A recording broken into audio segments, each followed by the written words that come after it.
dan juga konsisten beriman kepada Tuhan. Itu caranya. Jadi jangan hanya jago berdoa. Cara berdoa kepada Allah, yang pertama, mulailah berdoa kepada Tuhan. Jadi artinya apa? Tanamkan ada kesukaan, ada kerinduan untuk berdoa kepada Tuhan. Haruslah ada. Jadi begini, jangan berpikir berdoa itu hanya sekedar karena mepet, karena ada masalah, karena ada berguna. Enggak. Tapi jadikan doa itu ya menjadi sebuah kebutuhan, menjadi sebuah kerinduan. Itu yang harus engkau taruh dalam hati. Oke? Tanpa kerinduan itu, maka saudara akan berpotensi malas. Akan berpotensi enggan saudara berdoa. Maka kerinduan. Maka saya jelaskan di awal tadi. Ada 3 arti atau definisi dari doa. Doa adalah nafas hidup. Oke. Doa adalah alat komunikasi. Yang ketiga, doa adalah hak istimewa. Maka pakai semua pemahaman itu untuk terus punya kerinduan berdoa kepada Tuhan. Yang kedua, ya, sampaikan doa pengakuan dosa saudara. Jadi jangan ucuk-ucuk langsung permohonan. Minta ampun dulu dong. Ya, atas segala dosa dan kesalahan saudara. Wah, tapi Pak Tony, hari ini saya tidak nonjok orang, tidak ludahin orang, tidak nampar orang, tidak nendang orang. Secara fisik memang saudara tidak lakukan itu. Tapi hatimu. Bisa saja waktu yang kau tidur, hati dan pikiran memikirkan hal-hal yang najis, hal yang kotor, hal yang porno kan. Oke, kan itu harus dibereskan. Dan cara bagaimana? Tuhan ampuni aku orang berdosa. Saudara perhatikan setiap kali kita di awal saya berdoa, selalu saya katakan, Tuhan Yesus, kuduskan hati, pikiran, dan perasaan kami semuanya. Karena sudah barang tentu ada dosa di hati dan pikiran kami, dari hari-hari yang lalu hingga pada pagi hari. Perhatikan. Soalnya saya sudah kasih contoh sambilan saya berdoa semua. Itu penting. Supaya apa? Supaya hati dan pikiran kita semuanya dikuduskan, disucikan oleh Tuhan. Jadi jangan ucuk-ucuk langsung buat proposal. Tuhan bilang, aduh, hatimu aja masih menyimpan denda. Hatimu aja masih menyimpan hal-hal yang porno. Bagaimana saya dengar bisa doamu? Hatimu aja masih busuk, kata Tuhan. Bereskan, ampuni. Mau minta supaya dosa di hati dan pikiran diampuni oleh Tuhan. Yang ketiga, sampaikan doa penyembahan saudara. Caranya gimana Pak Tony? Saudara bisa katakan, Tuhan Yesus, Engkau Allah yang hidup, Engkau Allah yang besar, Engkau Allah yang mulia, dan aku bangga memiliki Tuhan Yesus seperti Engkau.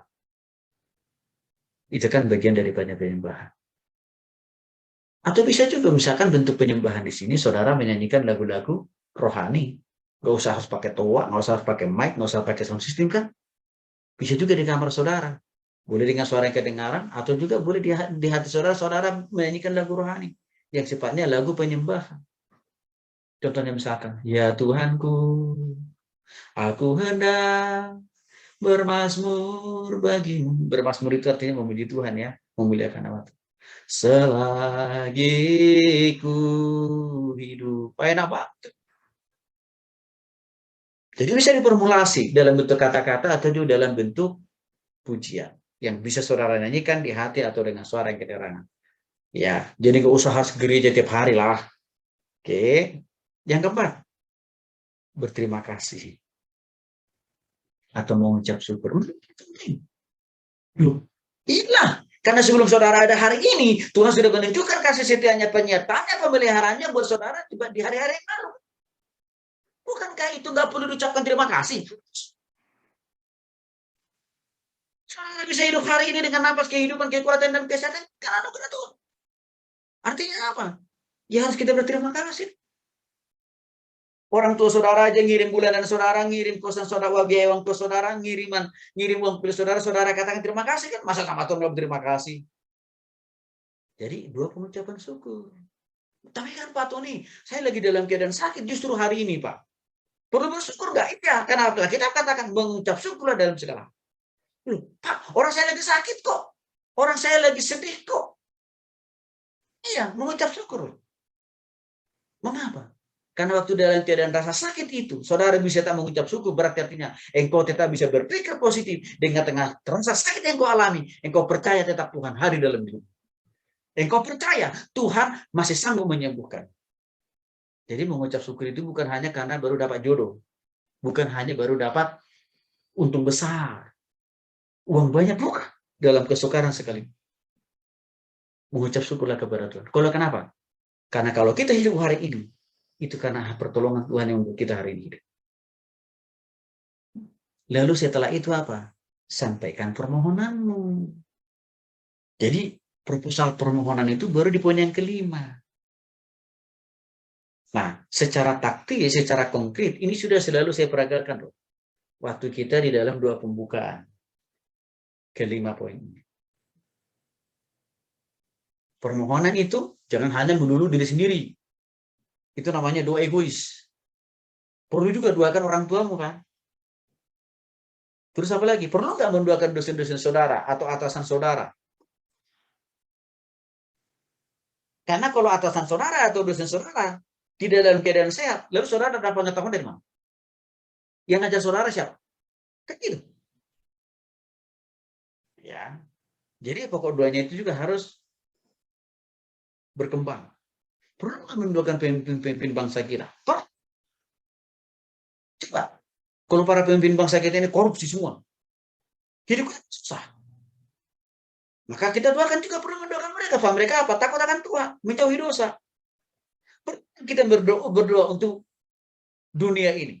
Contohnya misalkan peperangan antara Ukraina dan Rusia. Karena saudara tahu, ya, peperangan antara Ukraina dan Rusia, kalau itu kita tidak doakan, itu akan menyebabkan perang dunia ketiga. Karena dua negara itu punya pendukung, didukung oleh negara-negara lain di dunia ini. Artinya apa? Kalau itu kita tidak doakan, maka akan terjadi perang dunia ketiga. Semua bangsa akan saling perang memerangi. Artinya apa? Ya nggak mungkin saudara bisa tenang kuliah. Nggak mungkin kita bisa tenang melakukan usaha pekerjaan, bisnis dan pelayanan. Nggak mungkin kan? Badai COVID aja, ya datang menghampiri dunia ini. Udah resah dan gelisah semua orang di dunia. Baik mahasiswa, baik pengusaha, baik tukang beca, udah gelisah semuanya. Itu baru kita menghadapi COVID.